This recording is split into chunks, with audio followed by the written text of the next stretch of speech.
Hi there. We're going to take a few minutes to let folks join the meeting and we'll get started in a few. But if you're just joining us, please hold on and we'll be getting started soon. Thanks.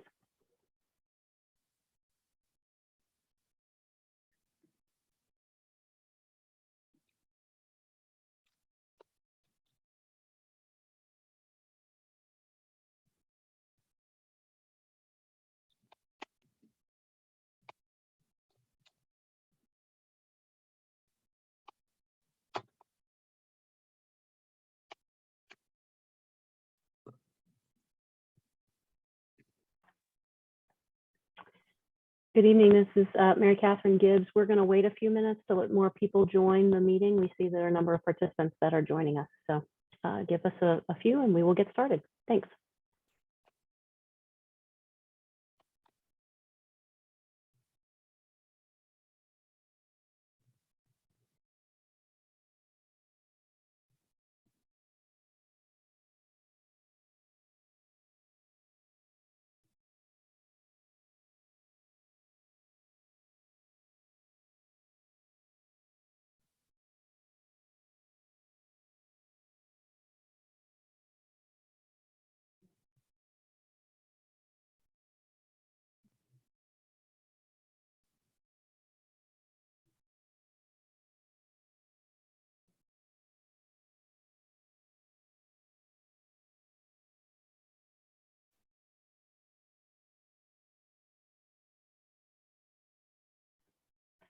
As the attendees are pouring in, please know we're just giving everybody some time to join us and we'll get started shortly. Thanks.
Okay, we've got a number of people who have joined us. I think we're going to get started if everyone is ready.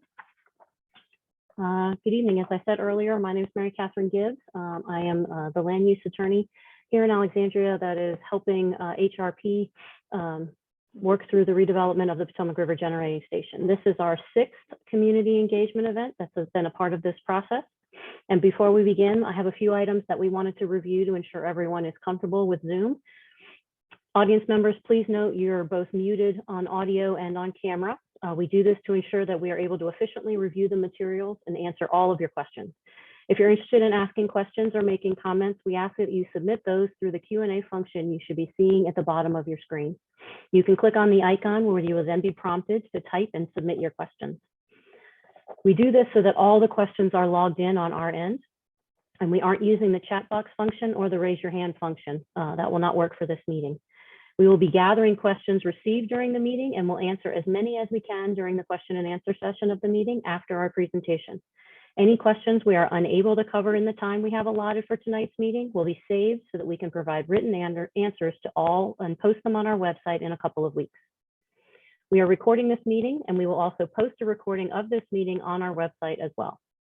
For those of you who are joining us by phone, you can send questions to hrpinfo@hilcoglobal.com. And we will do our best to check the email during the meeting, but at a minimum, we will have those answered when we share the others on our website. We're here to listen to your comments and answer your questions to the greatest extent we can at this point. We're going to be showing you some new material since our September 29th community meeting in advance of our submitting what's called a Coordinated Development District Concept Plan 2, which is the next step in the development process here. We'll try to cover as much of the information as we can, so we'll leave plenty of time for questions, and we can always go back to a slide during question and answers. Again, thank you all for being here tonight, and we will go ahead and get started. Okay, next slide. At all of our community engagement events, as part of this process, HRP wants to assure everyone that there will be plenty of opportunity for community engagement to participate in this process, and here we are. We're committing to working together throughout this process. Tonight, we'd like to go through where we are in the project. We'd like to then go to what is our main focus of the night, which is open space planning. But we also wanted to give you an introduction, at least, to where we are with sustainability and the transportation analysis, and then give you some updates on the site activities, things going on the site, and then finally, next steps and how to stay involved before to get to your questions. So if you can go to the next slide. As I said earlier, we've had multiple events to engage with the community even before we submitted our first CDD concept plan at the end of July. We received comments back from the city on that CDD1 submission, and we're working through those. We had our 5th community engagement event on Saturday, November 13th, where we hosted additional site walking tours. As I said earlier, this is our 6th community meeting, and it will focus on open space planning. Other community meetings will be held in the coming months that will cover specific topics so that we can take a deep dive into important subjects like transportation and environmental sustainability, among others. And we're getting ready to submit our CDD concept plan to the city later this week. All of these submissions and topical meetings will be moving us towards public hearings on the CDD concept plan in the second quarter of 2022. Now I'd like to turn it over to Melissa Schrock of HRP. Thanks, Mary Catherine. Hi, everybody. My name is Melissa Schrock, and I lead the mixed-use development team at HRP. We've had the opportunity to meet with many members of the community over the last several months, and we're excited to share the progress on our CDD concept plan that we've made with you tonight. Some of you may have attended our last community meeting on September 29th, where we reviewed our Concept 1 submission and spoke about the 3 primary design drivers that you see here. We believe that these synthesize what we've heard from the local community, city staff, and leadership as we think about the physical planning of the PRGS site. You can see these 3 principles here, and I'm going to touch on each of them briefly on the following slides, and then we'll touch on what's changing in the upcoming CDD2 submission based on the feedback that we've received on the CDD1 plan before we dive into the main topic of this evening, which is the open space design and programming, as Mary Catherine mentioned. So on this slide, you see the first principle, which is integrate the site. The PRGS site is a bit of an edge condition. It's not located right in the heart of Old Town North, but we still want the site to feel well integrated into the surrounding neighborhood, the roadway network, and the urban fabric. And we do this both through plan elements like direct street connections, but also through creating a friendly, inviting, and walkable mixed-use environment at the sidewalk level so that people feel that they can enter the site and enjoy it. Consistent with the small area plan, which I'm sure most people are familiar with, there are direct connections that are planned at Slater's Lane, at North Royal, and also at North Fairfax Street. And you can see those here on this plan in solid blue lines. There are also 2 potential future access points at North Pitt and out to East Abington that will require cooperation with other landowners. Next slide, please. The second principle is connect people to the waterfront. Through all of the meetings and the site tours that we've done with the community members, we've heard very clearly that Alexandrians want better and more usable connections to their waterfront. And so we focus a lot of attention on how to improve both the visual and physical connectivity out to the Potomac. And we're doing this by shortening the distances, by turning the roadway network as it enters the site, shortening that physical distance, and also opening up view corridors that get people down to the site down to the waterfront more quickly. Next slide, please. And lastly, our last principle is we want to provide meaningful open space, which is our primary topic for tonight. As we open up this site that has basically been cut off physically from the community for over 70 years, we want to add new public open space on our site that is seamlessly connected to existing parkland, like the National Park Service property to the east, and also seamlessly connected to future parkland, like the linear park that is envisioned on the Norfolk Southern land to the southwest. All told, on our site, there will be nearly 6 acres of open space on our property, offering a variety of passive and active recreational opportunities, and that we'll talk about tonight. And we'll have a survey as well that people can weigh in on. And then that 6 acres is combined with some of the abutting and existing open space on the National Park Service land and the Norfolk Southern land, yielding over 14 acres of public open space in the immediate vicinity. Now I'm going to turn it over to my colleague, Michelle, who's going to quickly walk us through the modifications since the CDD1 submission. Michelle? Yeah, thanks, Melissa.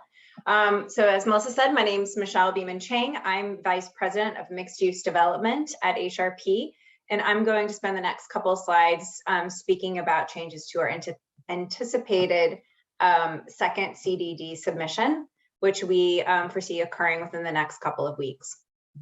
So what you see here on this slide is road configurations.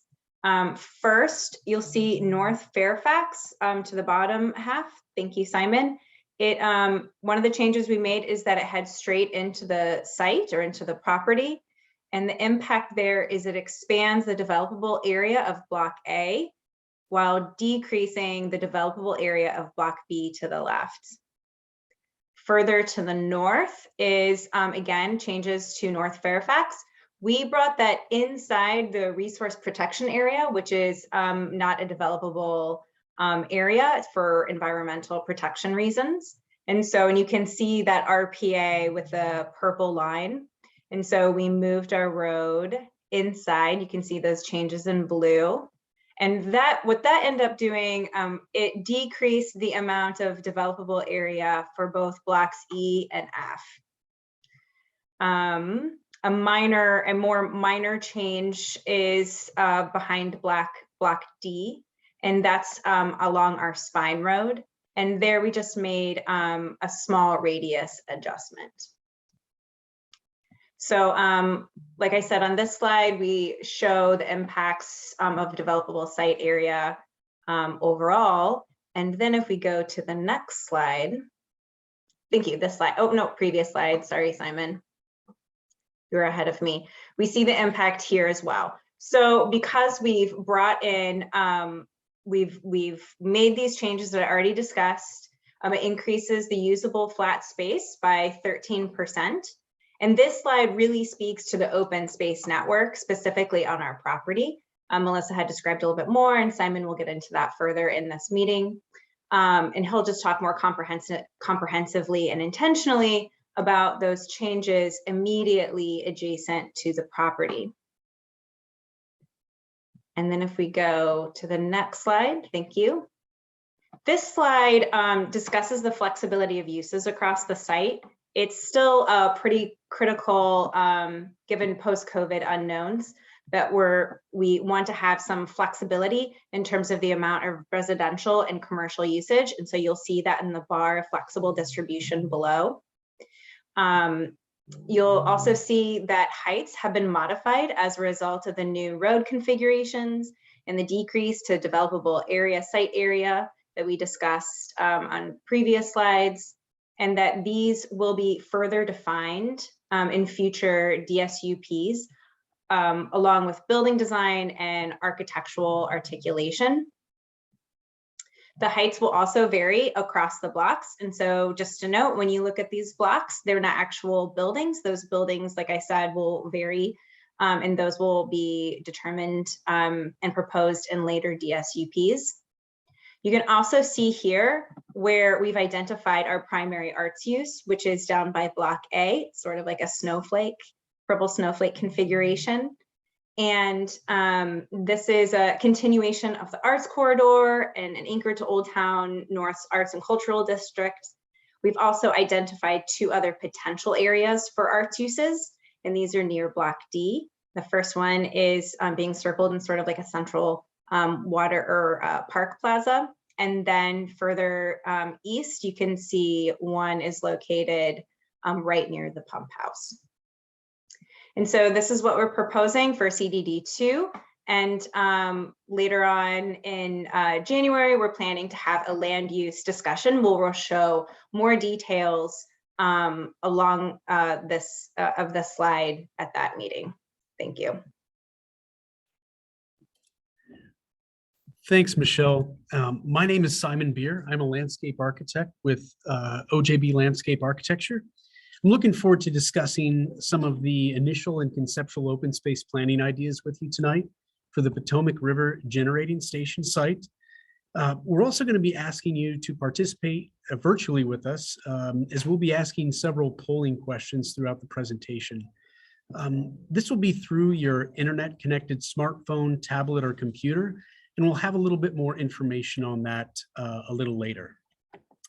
Well, we first wanted to step back from the site itself and talk specifically about the open space as a larger element of a more contiguous context along the waterfront.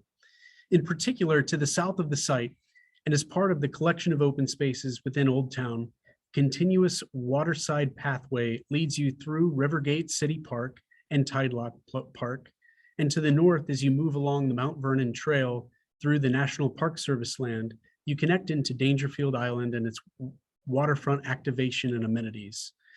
While the Mount Vernon Trail currently connects the north and south edges of the site, within the development, there are several opportunities to expand on the variety and the richness of this chain of green open spaces along the waterfront. So as we zoom into the site, we want to highlight again, as Melissa had described in detail earlier, that the site is surrounded by current or potential open space in addition to what is proposed on the generating station site. As was considered in the small area plan, our team is thinking about these spaces as contiguous park areas without the property lines acting as divisible limits within the design potential.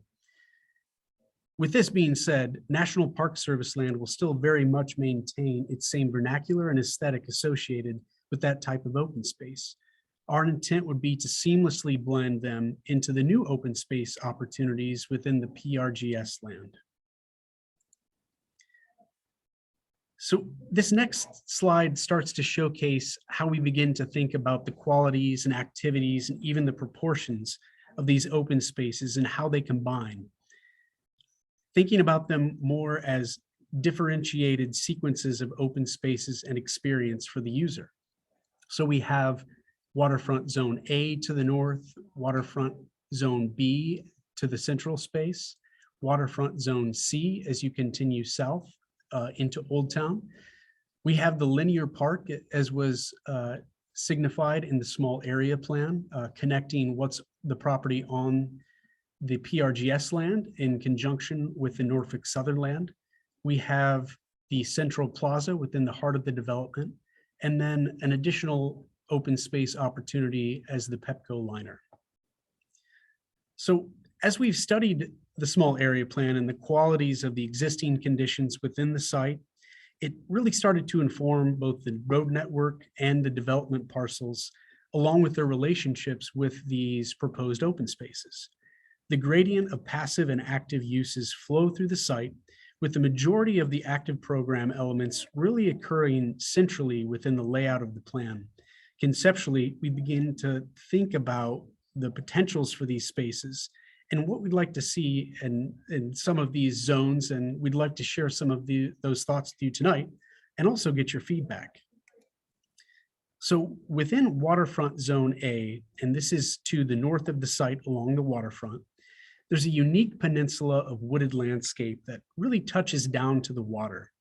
While the majority of this space is National Park Service land, in conjunction with the open space on the PRGS property, we really envision light touches to the natural landscape that's there today, preserving trees and mitigating invasive species while providing more accessibility to reach this unique spot.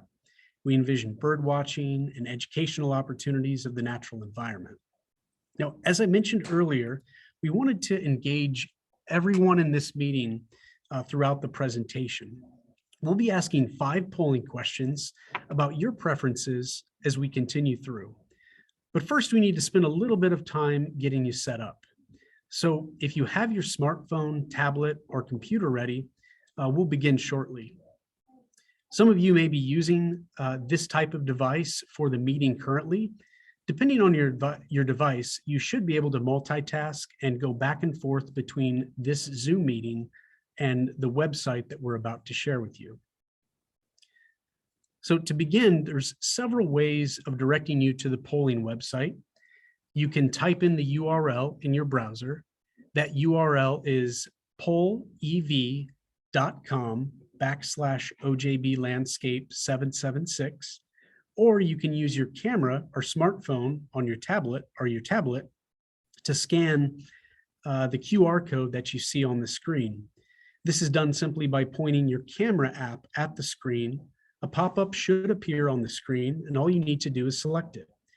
You might be familiar with this type of application, as it's similar to the way many restaurants have been providing their menus lately.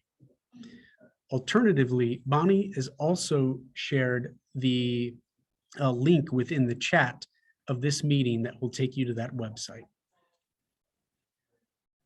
The application might request that you provide a name.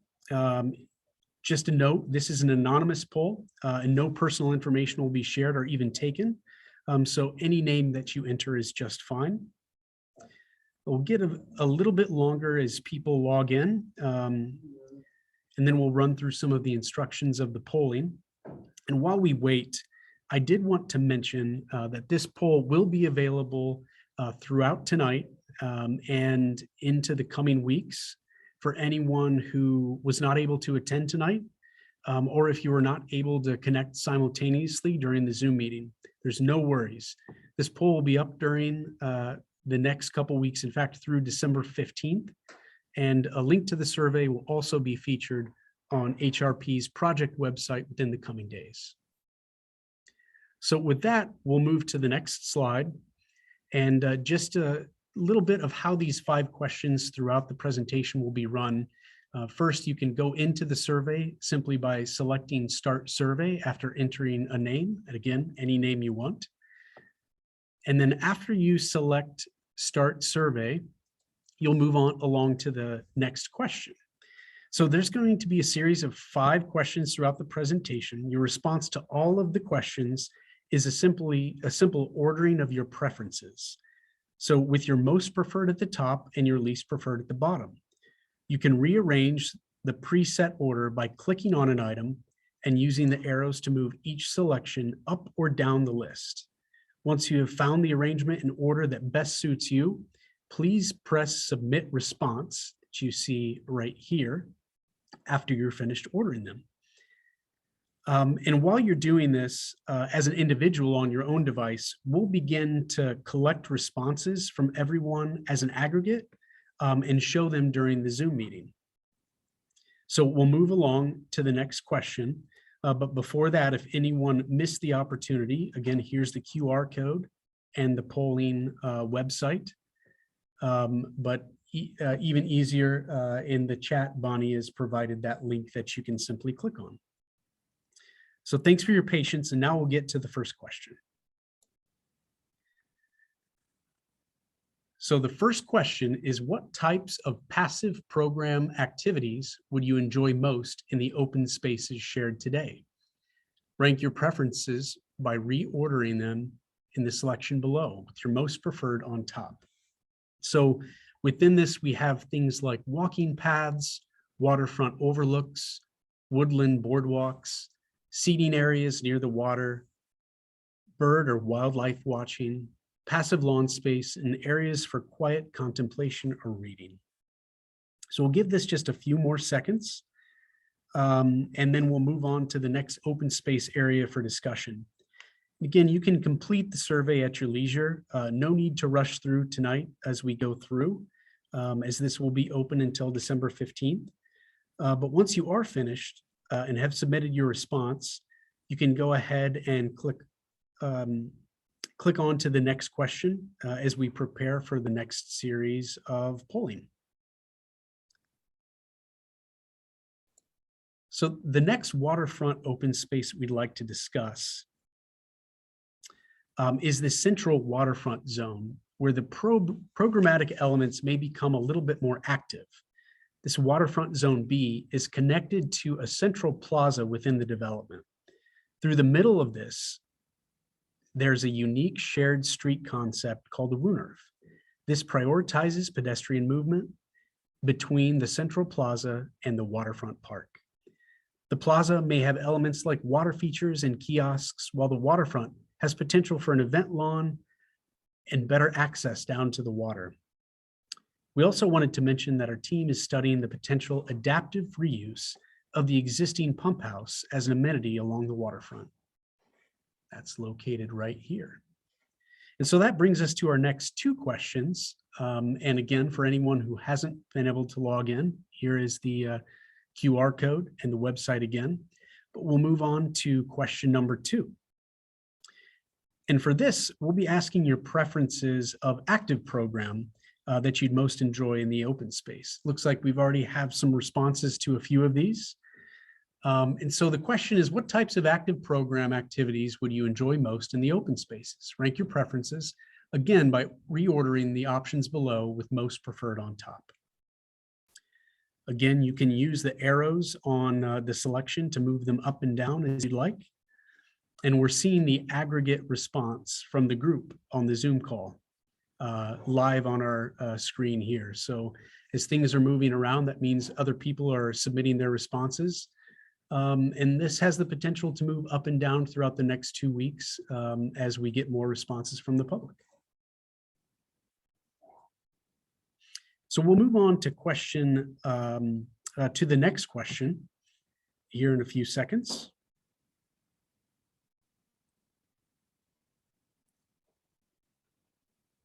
Looks like people are excited about improved cycle paths and waterfront dining for sure. So for question 3, and once you've responded to question 2, you can just press next. We're asking you what types of features you'd like to see in that central plaza described, ranking your preferences by reordering the options below from your most preferred at the top to your least preferred at the bottom. Sustainable green infrastructure, public art, farmers market, art fair or events, retail, food and beverage kiosks, shade structures, and interactive water features.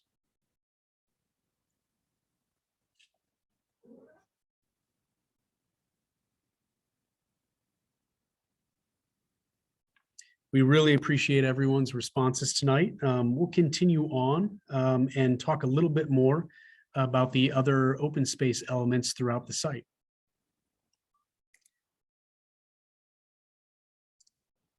So here, as we move south along the waterfront to waterfront zone C, as we're calling it, the landscape program again may start to become much more passive and natural with the aesthetics of the native water's edge. Additional trails and passive lawns will make better connections and even use the open space for overlooks out to the water.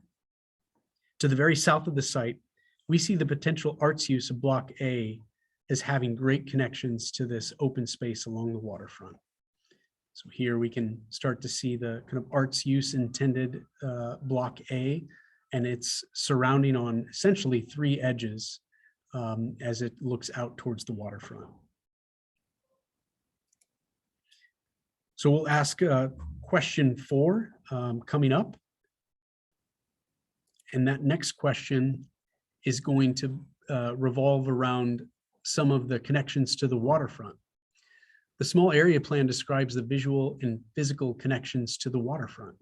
What activity best describe how you like to enjoy the waterfront? Again, ranking your preferences by reordering them.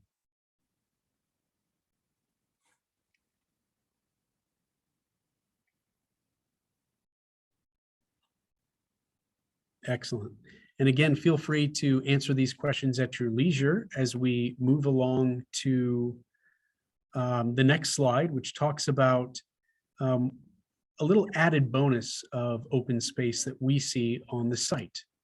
And that is within this Pepco liner that borders the edge of the Pepco substation and the spine road that runs through the development. This area acts as screening to the substation infrastructure and really has the potential to have linear program elements like bocce courts, a dog run, and comfortable landscape seating areas. The stretch of open space also allows for complete circumventing throughout the site and within the entire development, improving the pedestrian connections through and around the site. Last but certainly not least, the exciting linear park to the southwest of the site has a unique gradient of program ranging from passive to active areas.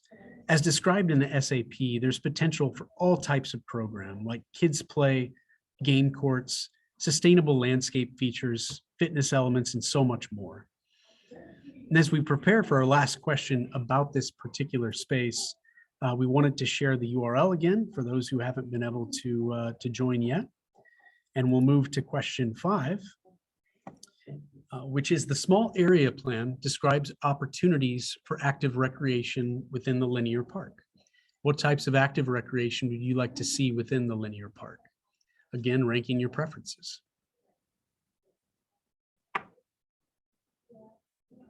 So we have really enjoyed walking you through some of our conceptual thinking for the open spaces along the waterfront and within the site. And we really appreciate your helpful feedback in ranking some of these preferences on our questions. Again, the survey will be live until the 15th of December, and a link will be shared through the HRP project website. Thanks for your time, and I'm going to hand it off to Rachel with Sustainable Building Partners to talk a little bit more about sustainability in this site. Thanks, Simon. I'm Rachel Nicely with SPP. I'm working on the sustainability effort for this development. On to the next slide, please. So we are planning to have a sustainability meeting in the new year after we have a large portion of our analysis complete. But today we just wanted to give you an introduction to the effort the development team is working on from a variety of fronts. So as a new request, the city has asked for a carbon neutrality assessment. Now note that this assessment is not required, but that the development team has volunteered to complete and share the assessment as it's helping to inform the design. This analysis will look at carbon as it relates to energy efficiency targets, on-site renewable energy, embodied carbon, carbon sequestration, and more. We are also working to formulate our overall sustainability master plan, aimed to be submitted in conjunction with the first DSUP plan next spring. So these studies are intended to coordinate a range of sustainability strategies in alignment with the small area plan and the EAP. We will have more information to share with you in the new year.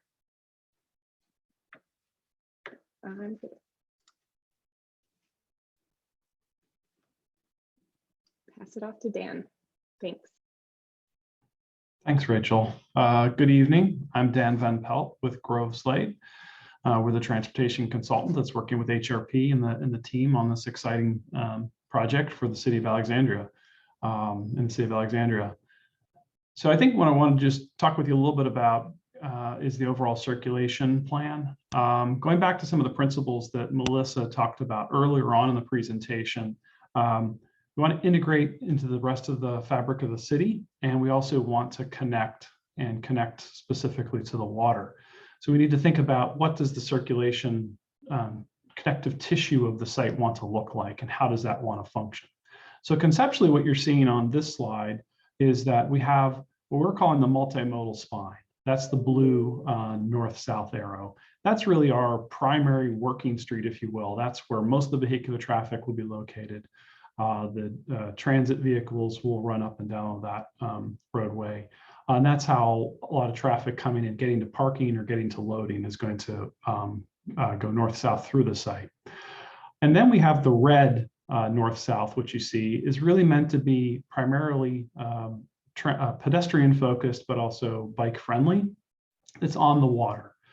And we really don't want that part of the transportation network to be a barrier to the waterfront. We want to be able to connect to the water, and we want to be able to have that become a place, and how we make this not just into transportation network, but how we make places and support that by the transportation network.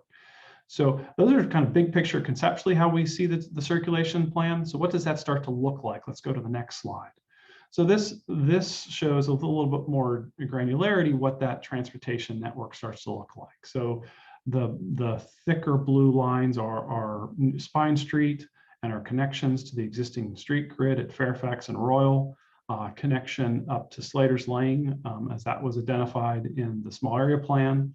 And then what we're showing is potential future connections out to Abington and also Pitt as of future connections.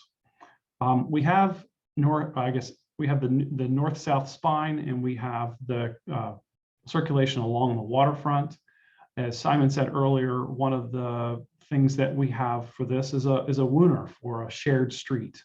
Again, where that's the priority there is on the pedestrians and really making that a pedestrian space.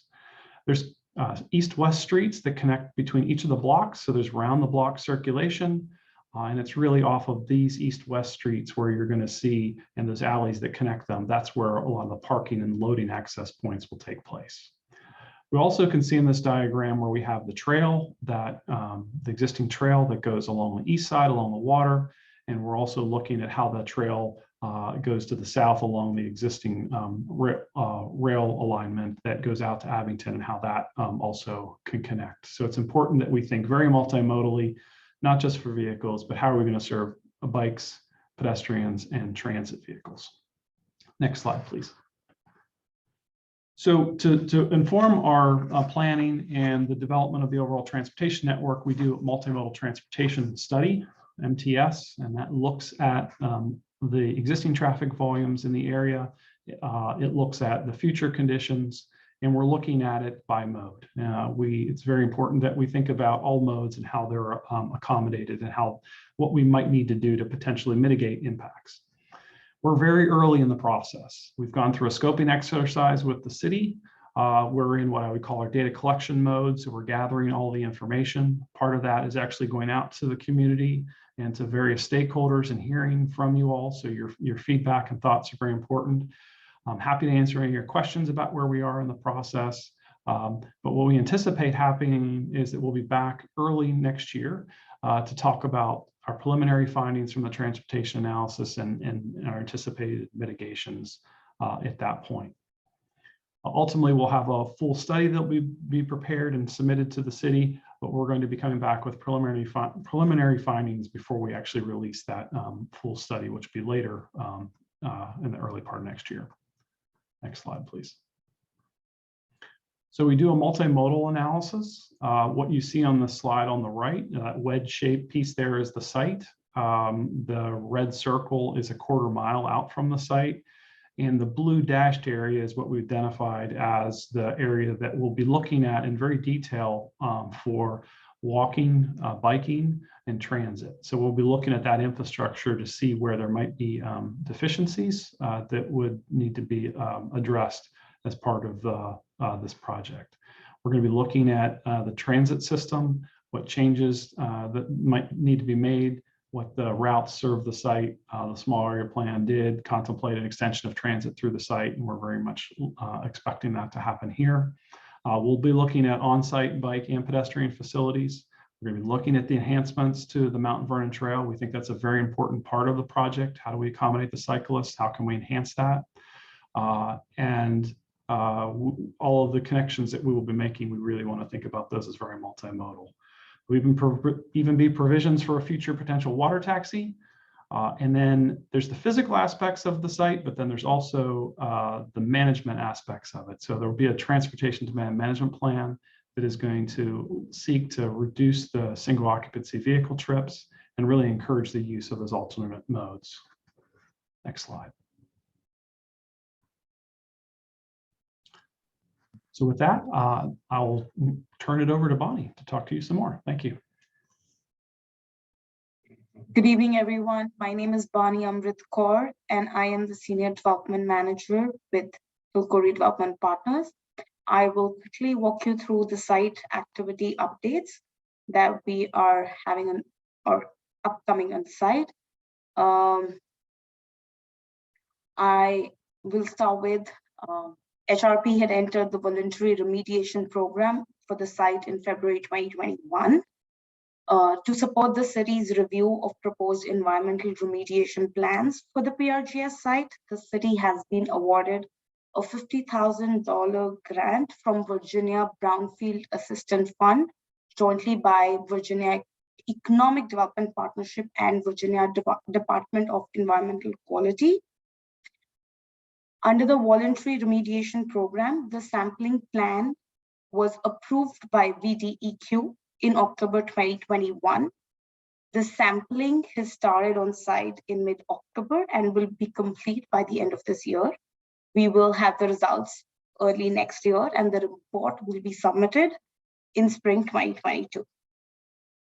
The next important activity that's happening around the site is Genon is removing the tracks south of the site, and to minimize disruptions to the neighbors and to all of you, they're using our property as a laydown area. The rail track removal within the PRGS property is expected to start in December 2021.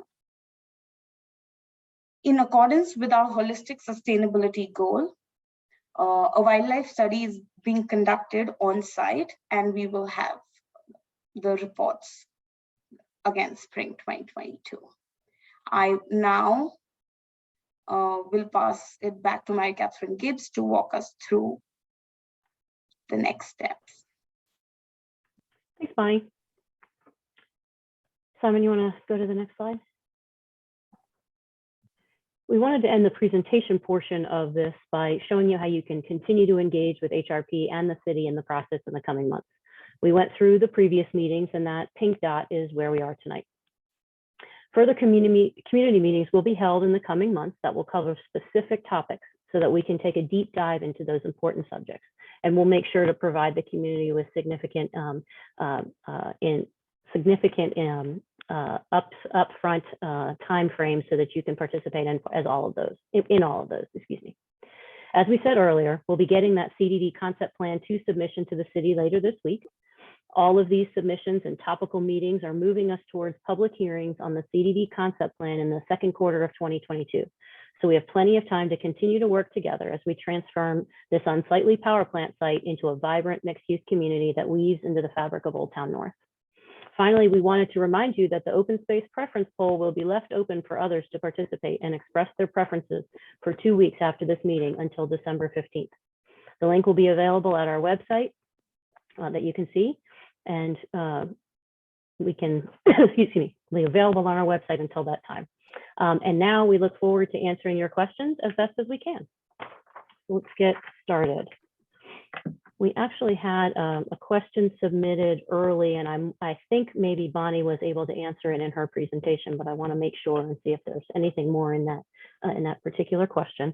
And the question was,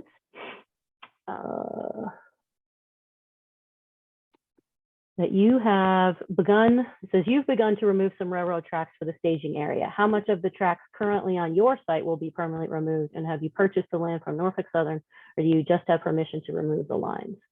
And Melissa, I think I'd turn that over to you or Bonnie.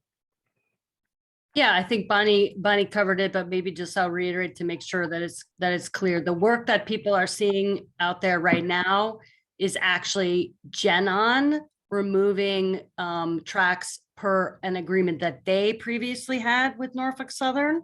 So when they vacated the property, they were required to remove those rail lines as well. We're allowing them to use our property to accommodate some of the vehicles and trucks and that they have out there in order to do this work, and also to offer laydown space. But that work that you're seeing right now is actually being performed on Genon on property still owned by Norfolk Southern, just to be clear. And then we are going to, when they're finished, we're going to keep going and remove rail lines on our property as well that many of you have probably stepped over on our public tours that we've had of the site. And we just feel that it's a good opportunity to go ahead and remove those rails as well. Thanks. Since this is started as an open space meeting, I wanted to start with some open space questions first. And the first one that I see is your photo representing the central plaza shows a small conversation tables on concrete or patio blocks. Is the central plaza you're planning to include only grass and natural porous surfaces, or do you plan to include concrete, brick, patio block types of non-porous surfaces? And I'm either going to turn that to you, Melissa, or Simon might be good as well. Melissa, I'm happy to answer that. And I think the Go ahead, answer Simon. is it's simply that it's going to be a combination of both. And I think that we are particularly focused on sustainable strategies within this project and thinking about surface runoff and ways to capture water on site will be a focus, even in the more urban typologies of open space like the Central Plaza. That being mixed with a combination of below ground structures, we'll be focused on kind of the combination of all of those together. Hopefully that answers your question regarding the porous versus non-porous materials within the Central Plaza. And I would just that's great, Simon. I would just add to that couple of things. So one is context for people to understand. So we have committed to building the parking for the project other than, on-street, visitor parking below grade. So that plaza is actually on structure that will be below, will be a parking garage below grade there. So that does limit us a little bit in that particular area. But the other thing to keep in mind is that there's a variety of open space, both permeable and non-permeable around the site. And we think that's important in order to allow different kinds of program and different kinds of activity to happen within it. So, you can have an open lawn area where we could do summer movie nights, and that, that's well adapted to those kinds of surfaces. But you might want to have a farmer's market in an area that's a little more solid, or an art show, or something like that.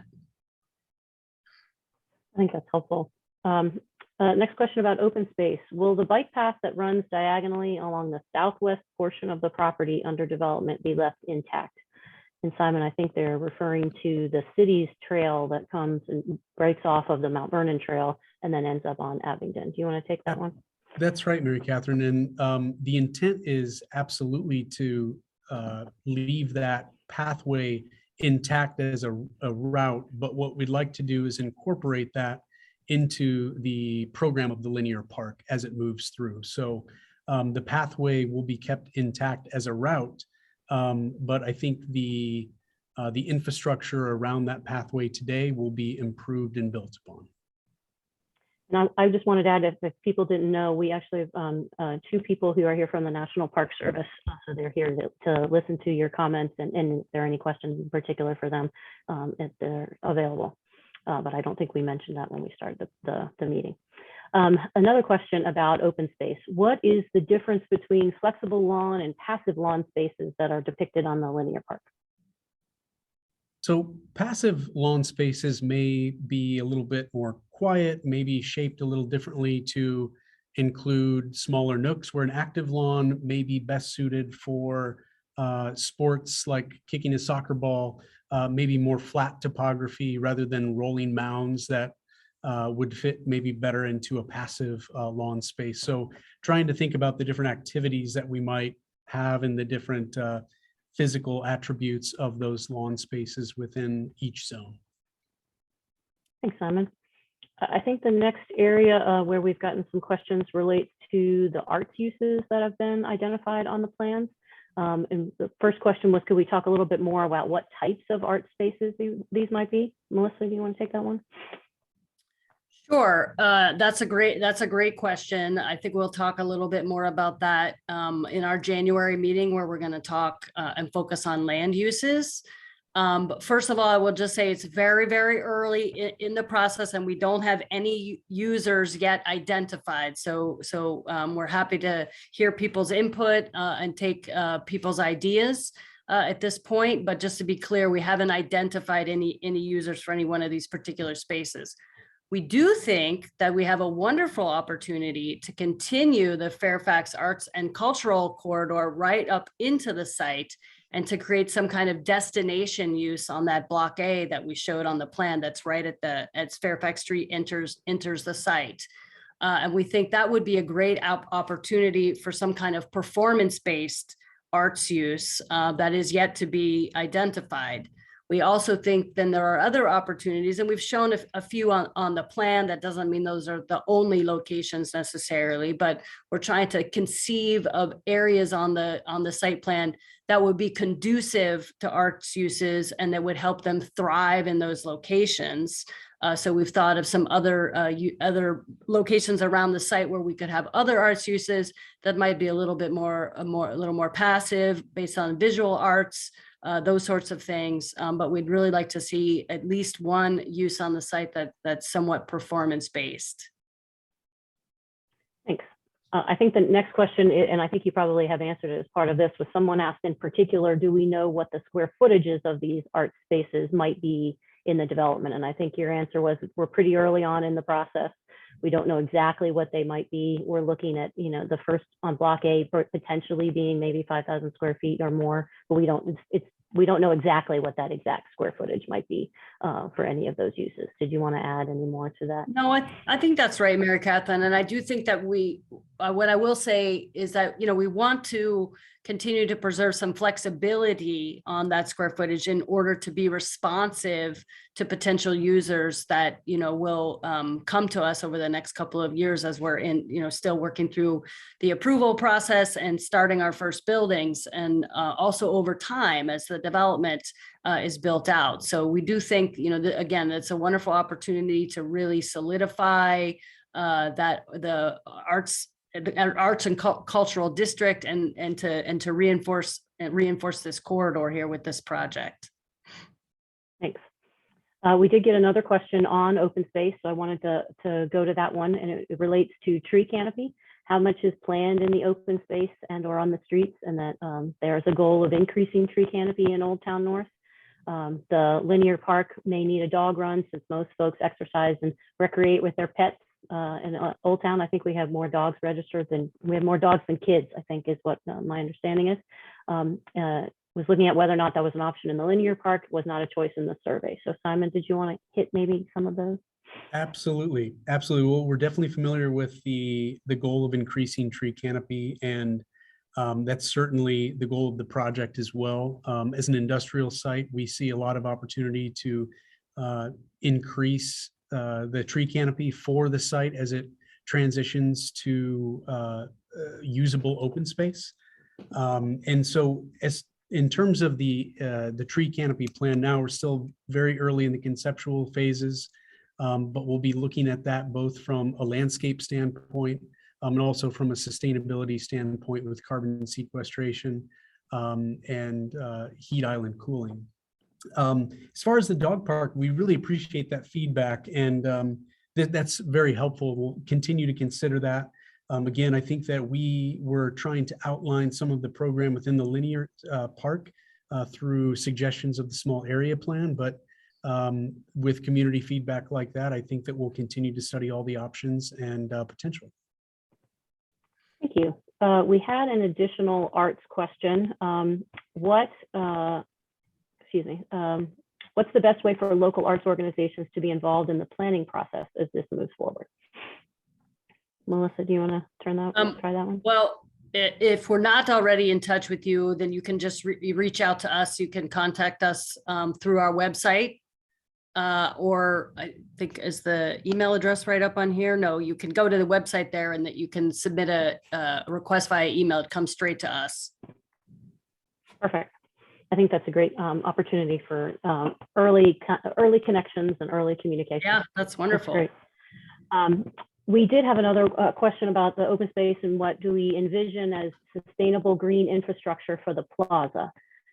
We're, again, still very early on in the process, and so there might be a number of things under consideration, but I don't know that we have any final plans at this point. Melissa, do you want to try that one, or Simon, do you want to give that one a try? Mary Catherine, I think that we highlighted some of the challenges to that early on when Melissa was kind of describing the underground parking garages, but even with this and landscapes over structure, we think that sustainable stormwater strategies in particular will be important. And we're, as you mentioned, Mary Catherine, will continue to study that as the design develops.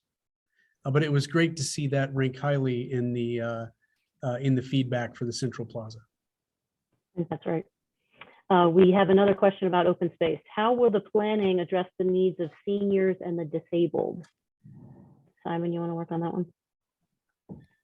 Absolutely. And of course, within these open spaces, we are planning for all people, and certainly the needs of seniors and the disabled, in thinking about the materiality of walking paths, the clarity of circulation, and really the safety of intersections and the different types of users on the site, whether it's vehicular, bicycles, or pedestrians. And so through our planning efforts, we'll keep a strong focus on that safety element, in particular to the uses for seniors and the elderly, but also think about program activities that may be more inapt for our senior community.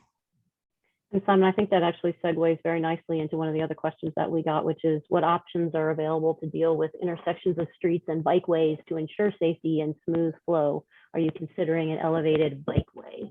And I think, I'm not sure that that is entirely yours, but maybe you could start with that, and then we can maybe turn that over to Dan as we get through some of the more transportation related. Absolutely, Mary Catherine. And I think that that's one of the challenges with this site is that we have a strong north-south circulation element with the Mount Vernon Trail, but also a need and desire of the community to move east towards the waterfront from the site. So with that, we're considering different options of intersections, materiality changes, graphic signage, things that will let users know that there's different interactions of pedestrians or vehicles within range. So again, still very early on in considering the circulation elements throughout the site, but have that certainly in mind as we consider the conflicts between getting to the water and that north-south movement. Dan, do you want to address safety in the design or any other parts of that question? Yeah, I'll chime in. I think as Simon said, we're still a little early on. So now we're starting to look at some of those details and the transportation network and where as a transportation engineer, we do call them conflicts, but we like all those modes we want all those modes. We need to support all those modes. So we need to think about the right way to handle those conflicts and manage them. One of the things we're going to be doing is looking at all the intersections, and we don't want intersections to be any bigger than they have to be. Because we want to slow down vehicle speeds, we want to slow down turning speeds, we want to make sure that those pedestrian crossings, I think it goes to one of the comments earlier for seniors and elderly or those with accessibility needs, all the intersections are going to be designed in a way that tries to accommodate those needs and meet ADA requirements. When it comes to the bicycles, we will have some specific challenges. I'll just, be honest with you in terms of accommodating those at some of the intersections. We're going to study those very carefully, but I don't think we'd be thinking about any sort of elevated bikeway because those oftentimes become a challenge to actually get folks to use those unless there's a natural path for them. But we will be studying all of those very, very carefully as we look at the intersections and how the modes interface. It looks like Chris Zeman from the city's TNES department would like to weigh in. Chris? Yes, thank you. So again, this is Christopher Zeman, the Transportation Planning Division Chief from TNES.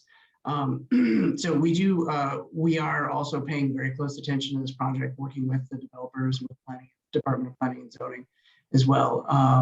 We have the Complete Streets guidelines, which also kind of dictate safe streets and safe intersections, and we realize that this is an important bike corridor, and bike connections through the site will be important as well. So we are working on that. Thanks, Christopher. Appreciate that. Next one on open space relates to what is included in the linear park square footage. Does the 1.7 acres of linear park include or exclude the surface area of the two roads, North Fairfax and North Royal, sidewalks and curbs running through it?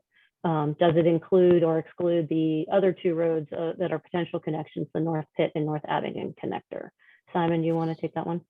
Yeah, absolutely, Mary Catherine. So in both instances, whether it's a proposed road or a future proposed road, those areas of the roadway are excluded from the calculations. So even on the proposed future connections as described in, I believe it's the Pitt and Abington. And so the roadways in particular are excluded. However, the sidewalks are included in the open space as it's directly related to the function and circulation of pedestrians within that space. Thanks. A couple questions on sustainability. Do you foresee using green roofs in the project and incorporating them into stormwater management? Melissa?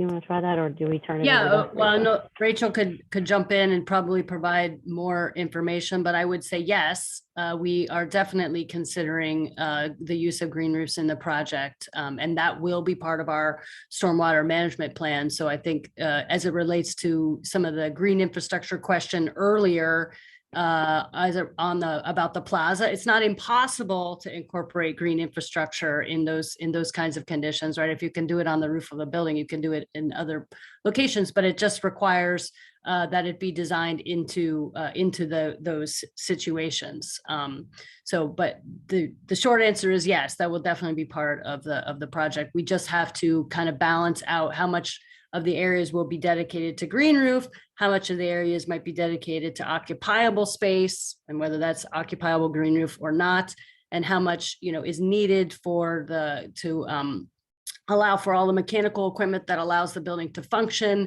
and then looking at other alternative energy sources that we could use, like solar panels as well. So there's a lot of competing uses for a limited amount of rooftop space, but we will be looking at all of that. Rachel, did you want to add anything to that? Yeah, well said. It's a variety of sustainability strategies that we're looking at and weighing them all and looking at them from different angles. Thanks. The next one on that is, are you going to consider water source, i.e. the Potomac River, and heat pump technology to provide heating and cooling for the buildings? Rachel, do you want to try that one? I would say it's still really early, but that we are studying a wide range of strategies, and there are a lot of competing priorities, and we're looking at them from many angles. Okay. I think some of the questions that we have remaining relate to the street networks. And so I'm going to start with the WUNRF. There were a number of questions on the WUNRF. And so I wanted to start with that and said, is the WUNRF an extension of Fairfax Street? Will it be just people and bicycles? Will vehicles be allowed? It seems that this presents concerns with mixing all of these. And there were other comments with regard to what exactly will be utilizing the WUNRF. And so Dan, maybe you want to try that question first. There were a number of them that related to, please describe, I think, a little bit more of what we anticipate the WUNRF will be utilized by. Yeah, so I think just the first part of that question, I think, was the extension of Fairfax. So Fairfax very much will extend as a vehicular street into the site. The WUNRF portion of Fairfax, the Fairfax extension, isn't really envisioned for the entirety of Fairfax. It's really for a portion of the Fairfax extension in the middle of the project.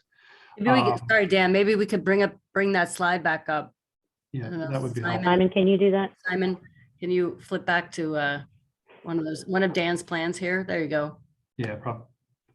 Right in Dan's section. No. Go back down. Go Keep back going down. Go back down. Dan's first slide. Maybe There you that, or the second the next one. one. The next one. Yeah, I think the 38 is probably the better one. So I think what we're showing here is you can see that the blue line is Fairfax. Fairfax will very much extend, and it's going to continue to go up between Block A and Block B. And there's a portion there that will turn into the WUNRF between, really, it runs along Block C and E. I guess D opens out all to it also.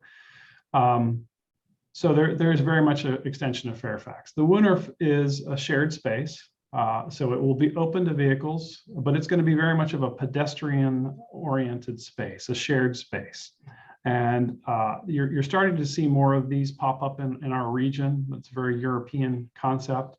I think the thought is that it's going to be open much of the time, but on evenings and weekends, and when there's times of very more heavy pedestrian traffic, then the cars won't be as invited to the space, or we may actually, maybe there's a time when it's not actually open. But way that I think of it as a transportation engineer is the Woonerf is a space that is vehicles have the ability to go there, but it's not absolutely necessary that vehicles go down that street.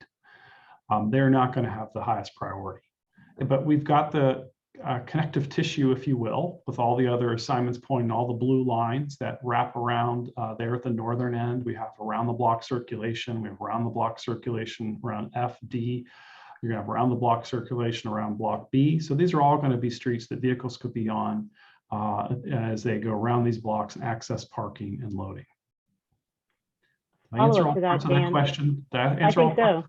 I think so. And a follow-up to that is a question that asks about the Woonerf appears to parallel the bike trail, and does the Woonerf connect to the bike trail within the site? So you can kind of see it on here, but maybe Simon, your plan might do a better job of showing that. But the trail really is the Woonerf is really more of a complement, I think, to the bike trail, because the trail is still going to be there.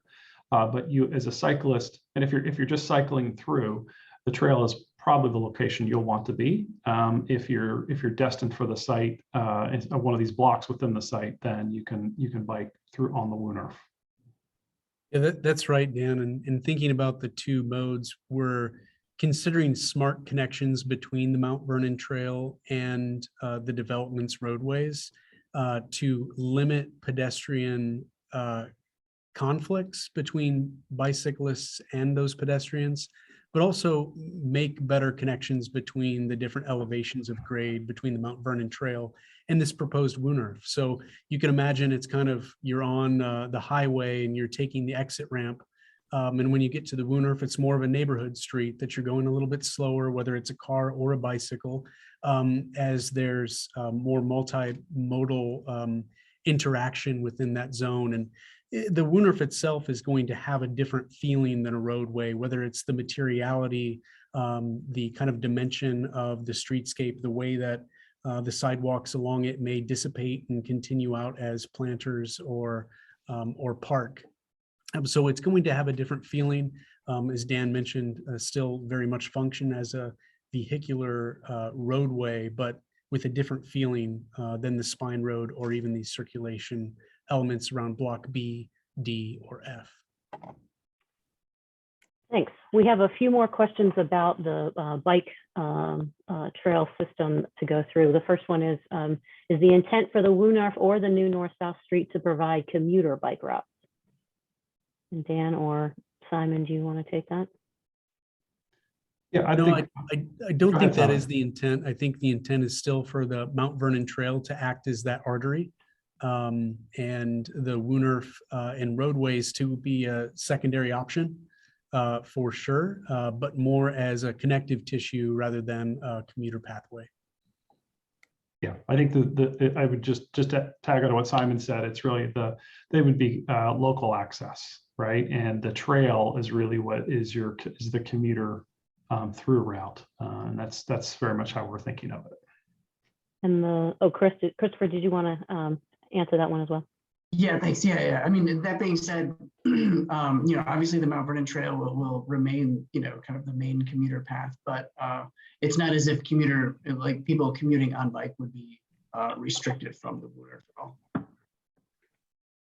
That's right. That's right, Chris. And I think that it's a goal to create these kind of smart connections that Simon talked about between the Mount Vernon Trail and up into the Woonerf, which it may be very, very well that somebody, stops there on their way to or from work, but it's not intended to be the main thoroughfare, but it's definitely open to anyone. I think that leads us to our next question on the bike lanes is, will there be separate bike lanes and pedestrian lanes within the site for safety? This is an issue on the Mount Vernon Trail. You want to take that, Dan?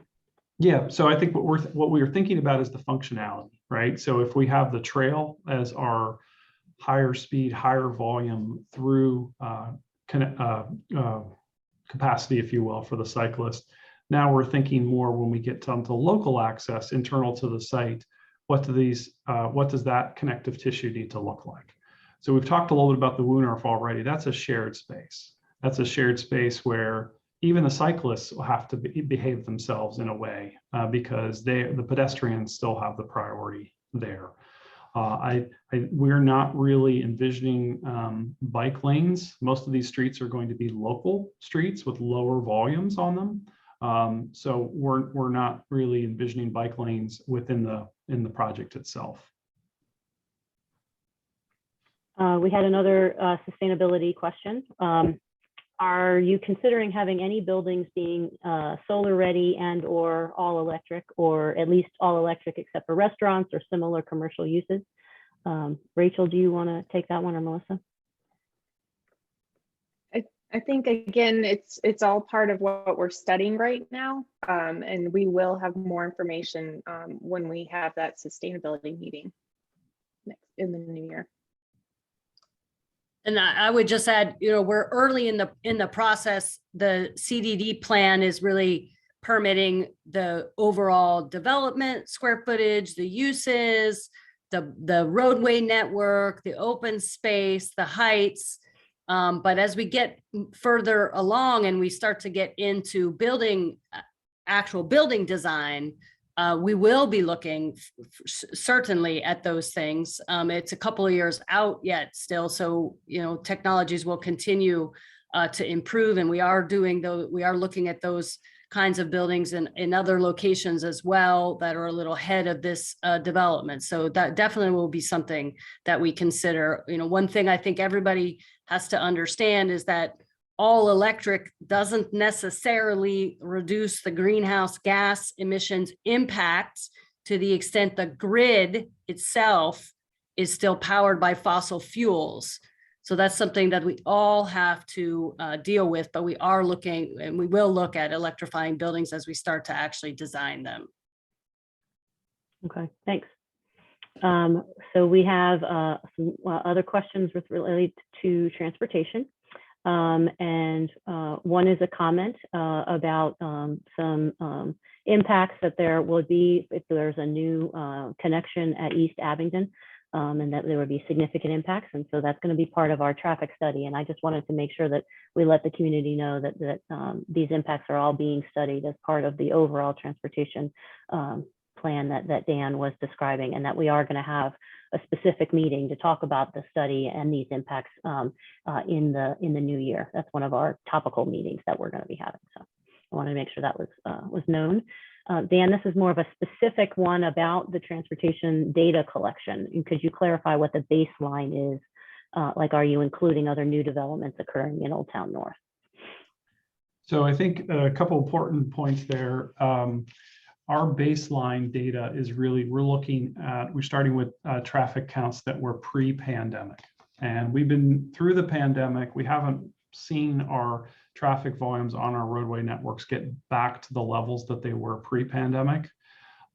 It's some places yes, some places no. So the most conservative assumption is really, and we discussed this with staff during our scoping process, to look at the volumes that were pre-pandemic that we have for this area. And there was, as some of you may be aware, there was a transportation study that was done, Old Town North Small Area Plan, back in 2017, and we're relying on those counts for many of the intersections here. And then we're growing those counts up to current year volumes. Then on top of that, we've identified 14 different projects that are in the vicinity of this site and that could add traffic to the study area intersections. And then we're including those and adding that traffic to the network also as we do our future conditions analysis. Thanks, Dan. another transportation question or relates to parking. With regard to the residential uses and hotel uses on the site, will they, and I think these two questions go together, will there be underground parking for all vehicles? And with respect to visitors, what provisions are you making for them to park?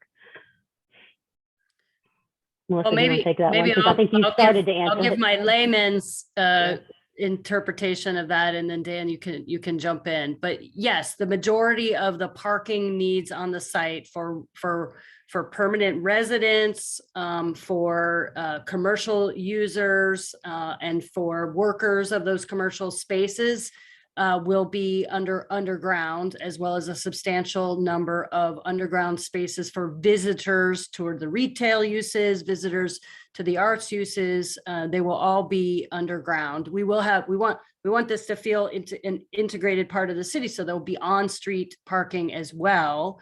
We haven't quite gotten to the stage yet where we will be discussing with the city what are the appropriate restrictions in terms of, you know, parking time frames that people can park there.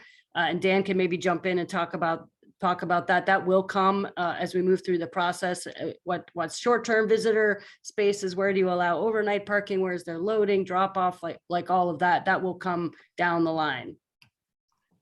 Yeah, so I think in short is that the uses here in the project are largely going to be accommodated off street in underground parking.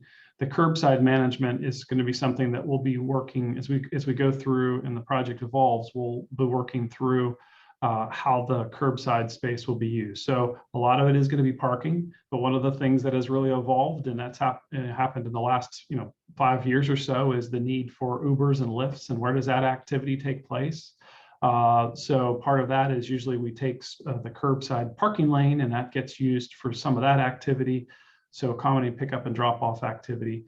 So really, and then from a good urban design standpoint, having street parking, not only does it help with the vitality of the retail, but it's one more buffer of the pedestrian space from the vehicular space, especially on the busier, like the Spine Street. So we want to have that. But in terms of exactly what that looks like and how much that's going to be parking versus pickup drop off space, that's we're still a little early on in the process to have that all worked out. There's some follow-ups about the WUNRF, so let's stick with that. What's the smart connection, as was mentioned, between the Mount Vernon Trail and the WUNRF? Can you elaborate on that, Dan, at all? Well, I like Simon's term smart. So I think it's when I hear smart, I think what I'm thinking is let's find the right locations for that activity to take place, because there are some differences in grade, but there's also probably some locations where you want those conflict points to occur, where we are able to manage them and have the traffic operations wise, they work a little bit better. So Simon, since that was your term, I'll let you see if you have any other thoughts on it. You nailed it, Dan. Thank you. You've coined a new phrase, I think. But I think the idea is that we'll try to make those connections in areas where there's appropriate visibility, right? So cyclists can see each other and pedestrians moving around them. And then you're also creating those connections with the geometry that works with the directional flow of the traffic. Right. I think that's how we meant by smart. Okay. This next one on the WUNRF asks about, it says the WUNRF appears to be roughly 3 city blocks in length. And if people are walking in the street, do you expect cars and trucks to creep along behind them? What do you mean by shared space?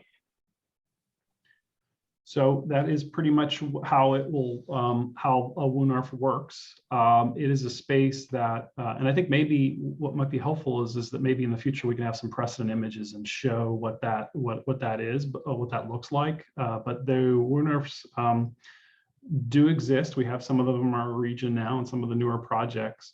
It is a space that, as a motorist, you can use that space. But you have to be very aware. And I guess one way to describe it too is as a motorist, you're almost not really comfortable. And that's by design, right? Because you need to pay attention to the pedestrians and cyclists that will be in that space. I think the one thing to keep in mind is that the way we're designing this project is there really should be no need for truck traffic to be on the WUNRF. That is all going to happen off of the east-west streets, and then it will be oriented out to the Spine Road. Really the same thing for the parking access. There's really no need from a functional standpoint that you need to be on, driving on the Woonerf. This could be that your first time you come to the project, or you just want to take it in and you want to see the project, and you can circulate through the Woonerf. But it is really not, and I think I said this a little earlier in the presentation, the Woonerf, from a functional standpoint, I always think of it, it's not a necessary street, if you will. It's kind of a nice street to have, and at times can even be closed off to vehicular traffic if that's what makes sense. Dan, you were talking about precedent images. I think there's There's good one. question that just came up to see if you can confirm, which is an example of the Woonerf like the walkway at the wharf in DC. Yes. Exactly. But I was going to jump in and say, I think there's a precedent image maybe on the slide right before this one. If we go back, it might be not remembering it properly. There might be a little too small here, but yes, for people locally who visited the wharf in the district, you will recognize that they have a Woonerf style street at the waterfront side. That's a much bigger project than what we have here. And maybe if you visit it, you may not have even noticed that it was possible for vehicles to travel on it because people were walking around it so freely. I think the big idea to take away here is that we're prioritizing the waterfront passageways for people who are outside of their vehicles. And we are trying to create an environment that vehicles understand that there's another space where they have priority, which is along the Spine Road. And if they accidentally come up Fairfax Street and get to that point right in front of between Block B and C, where they see the Woonerf and they go, ooh, I don't know, like that looks like unit pavers and there's lots of people walking around here. Maybe I shouldn't drive through there, that they can just turn down around Block B and go back out to the Spine Street. And I reiterate what Dan said, is that we really don't want trucks to be on the street at all. If service deliveries will all be planned, you can kind of see where some of the alleyways are designated in the plan here, but service deliveries should all happen off of those sides, all the side streets in the development, not on the Woonerf at all. Right. Yeah, the one thing I would add too is that while the wharf is a good precedent, I think the thing that's a little bit different about our plan is the circulation at each ends, and our east-west circulation will feel a little bit more like normal streets, where the wharf, the alleys and mews that connect from Main Avenue out to the wharf itself are also all shared spaces. And so I think there's pros and cons of that. But I think we're really envisioning the main shared space here is the part that is right along the red here. It's right along the water. Thanks, Dan. I wanted to get to real quick a question that I think is a very short answer, but can you use the current parking area for the Pepco substation? The answer is no. We're not. That's not part of this property. That's part of Pepco's property, and it remains with Pepco. The next one on open space, Simon, will we have kayak storage or input areas in the project? Do you want to take that one?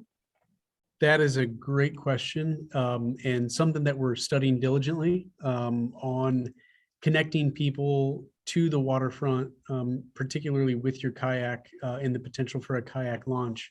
We're studying ways that people may be able to bring their own kayak here, drop off, park, and come back. We're studying the potential for rentals. These are all kind of conceptual ideas that are being vetted out right now with the whole team. Thanks, Simon. Another one was related to sustainability. Are we putting electric vehicle superchargers on site? Rachel, do you want to take that? I think that it's part of what we're looking at as far as the extent of electric vehicle capacity with the market and desires. We're still investigating that and in discussions with the development team, the design team. Thanks. I think we can expect to see some electric vehicle charging stations here. The exact format of them and the number of them is something that is still under study.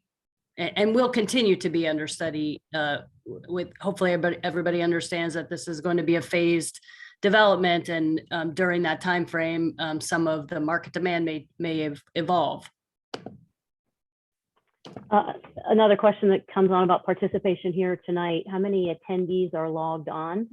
We currently have a total of 73, but 24 are panelists, including our team and the city staff, and so attendees are about 49 right now.